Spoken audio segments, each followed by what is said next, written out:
வணக்கம். பிடி நியூஸ் செய்தி சேனலுக்காக வலைதள செய்தியாளர் ஈஸ்வரன்.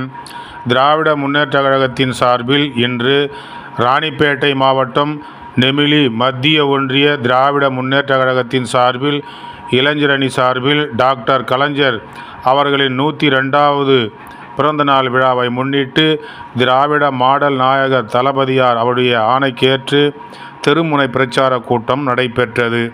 இக்கூட்டத்தை தலைமையேற்றி நடத்தியவர் திராவிட முன்னேற்ற கழகத்தின் ஒன்றிய கழக செயலாளர் நெமிலி மத்திய ஒன்றியம் LNSGC பெருமாள் அவர்கள் தலைமையில் நடைபெற்றது.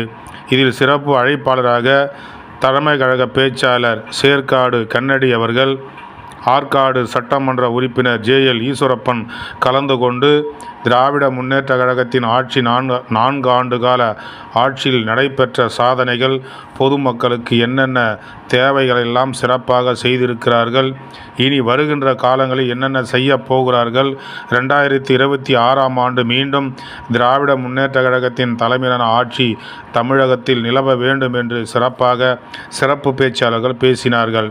இதில் ஏராளமான கட்சியைச் சார்ந்த பிரமுகர்கள், பொதுமக்கள் அனைவரும் கலந்து கொண்டனர். செய்திக்காக நெமிலி மத்திய ஒன்றிய திராவிட முன்னேற்ற கழகத்தின் தெருமுனை பிரச்சார கூட்டத்திலிருந்து செய்திக்காக ஈஸ்வரன்.